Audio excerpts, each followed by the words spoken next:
السلام عليكم ورحمة الله وبركاته. magacaygu waa Xamdi Cabdi Sogsog waxaan ahay gudoomiye ku-xigeenka ururka Tafbalan Girls ay ku midoobeen hablaha aragga naafada ka ah ee jooga dalka dibadiisa iyo in kamid ah hablaha aragga naafada ka ah ee jooga dalka gudihiisa. maanta waxaan halkan fariin uga dirayaa waalidiinta dhalay caruurta naafada ah siibahaan waalidiinta dhalay caruurta aragga naafada ka ah. sidoo kale halkan waxaan fariin iyagana uga diri doonaa dhammaan dadka naafada ah. ugu horeyn halka laga indhabeelo ama laga indhaqaba waa waalidka. guriga hadii waalidku uu ku dareensiyo ilmaha inuu laxaad laayahay oo laxaadkiisu uu kala dhiman yahay, ilmuhu hor u socod ma yeelanayo. waayo waxay taagan tahay marxalad ay daadaadu kolba taagan tahay, waxay taagan tahay marad aad u isxukumi karto oo aad naftaada la tashan karto, horumarna gaari karto, iyo maraanad horumar gaari karayn oo aad yar tahay oo la doonayo in dariiqii lagu tuso.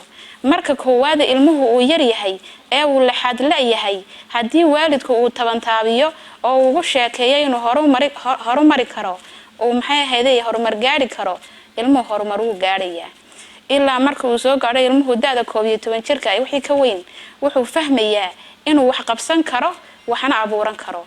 inta qofku marka uu soo gaaro daada 12 jirka wixii ka weyn ee uu fahmay inuu wax qabsan karo, waxa loo baahan yahay inuu Ilaahay isku xidho, Ilaahay tala saarto, cibaadooyinka Ilaahay oogo, naftiisa mar walba uu kalsooni ka qabo, kalsoonidaas oo ah mid buuxda oo aanu marnaba walaac gelinayn naftiisa. kolley dhinaca bulshada waxa kaga iman doona hadallo fara badan oo ay leeyihiin qofkan waa bulxaad laayahay, xaguu socdaa muu guriga iska fadhiyo muxuu iska cadibayaa. run ahaantii anigu waxaan hay suxufiyad aragga naafada ah. caqabadahaas oo kalena waan la kulmaa. inta badan bulshada waxay yiraahdaan markay wax kala hadal kale oo soo dhameeyaan khimaarka huwantiya ku hagooga ama sideed u hagoogataa. taasina waa nasiib darro, waayo qof kasto aqligiisa qaba wax walba uu qabsan kara wixii isku adkeeyo mooyaane. xarunta madaxtooyada jirko dhan laga xukumana waa aqliga. qofku haduu aqligiisa qabo laxaad kasta ha ka maqnaadaan, laakiinse waa qof istabari kara. waalidiintu hadii ay ilmahooda guriga ka soo dhisaan oo ay ka daayaan walwalkii warbahaarka oo ay bustaha sii saarayaan, ay ka daayaan oo ay horumariyaan oo waxbarasho geeyaan oo iskuulaadka iyo madrasadaha u diraan, run ahaantii horumar way gaarayaan caruurtuna. anigu mar walba waxaan ku dhiirigelinayaa caruurta naafada ah inay waalidiintu ka horeysiiyaan caruurtooda kale ee laxaadkooda u dhameystiran yahay. ilmuhu markuu laxaadkiisa u dhameystiran yahay waa lagu tashadaa in barbaarin marka hore la geeyo, marka dambe dugsi hoose ilaa secondary ilaa heer jaamacadeed saa loogu wado. balse ilmaha naafada ah waxa la yiraahdaa in bustaha huwiya boorashkana u kariya. cuntada loo soo diyaariyaa waxaana loogu dadaalaa saanu bacad u arki lahayn oo halkaas uu fadhiyo. taasi waa nasiib darro. qofka naafada ahna waxay ku tahay caqabad weyn oo aanu noloshiisa ka bixi karin. waalidku ilmihiisa waa inuu soo saara kana soo saara guriga una soo saara waxbarashadu waa furaha nolosha. isagoo markiisii hore arag la'aa hadii uu ku sii darsado aqoon la'aan, run ahaantii arladu mugdi bay isla noqonaysaa. hadii uu indhabeelay wax walba uu qabsan karaa. mahmaah Soomaaliyeed baa ahayd Ilaahay kaama wada awdo laba albaab, haduu mid ka awdo mid buu ku iftiimiyaa. hadii uu Ilaahay araggaagi ka qaaday wuxuu kuugu bedelay hibo kale oo ku qarsoon aqligaaga ama xubnahaaga kale kuugu qarsoon ayuu Ilaahay kuugu bedelay. wax walba waad qabsan kartaa, ha isdhiibin weligaa. haddaad daayabeeshay weli ma dhiman dhabtii waad nooshahay, wax walba waad qabsan karaysaa. mar walba waxaan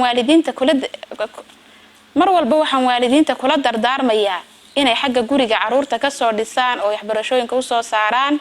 markay goobaha waxbarashooyinka imaadaanna macallimiintu aanay yasin caruurtii naafada ahayd ee ay soo dhaweeyaan oo ay ka jeclaadaan caruurta kale ee wax la dhigata. aftalna mar walba ka dhigaan niyadana u dhisaan. ilmihii markuu helo macallin hor taagan oo mar walba garab taagan oo casharadii u fududeynaya si gaar ah iyo si guud ahaaneedba, wuxuu helayaa moral wax ku dhigto.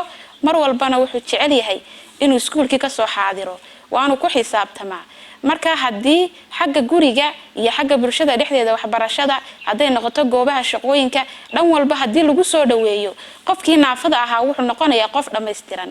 marka ugu dambeyntii anigu waxaan kula talin lahaa waalidka bulshada kala duwan, haday noqoto loo shaqeeyayaasha, haday noqoto macallimiinta, hadday noqoto waalidka dhammaan bulshada qaybaheeda kala duwan hadday noqoto kuwa dariiqa kula kulmayso intuba inay dadka naafada ah tixgeliyaan oo ay madaxooda kor ka dhigaan dadka naafada ahna waxaan kula talinayaa inay guryaha ka soo baxaan oo iyagu madaxooda kor ka dhigaan waayo markaad adigu wax iska dhigto ayuun ba adigana wax lagu arkaya halkaad istaajiso ayuun bay dadkuna ku istaajinayaan mahmaah Soomaaliyeed baa ahayd hadii lagu sheego oo lagu qariyo waa la sheegaa kor baa la isku soo qaadaa marka dadka naafada waxaan leeyahay kor isku soo qaada idinku haysa karanina marka la arko idinkoo dadaalaya dadkuna garab bay idinku siinayaan ummadda Soomaaliyeed ee afkayga fahmaysa ee maqlaysa ee daawanaysa iyagana waxaan ku boorinayaa ku dhiirigelinayaa inay dadkaasi kor u soo qaadaan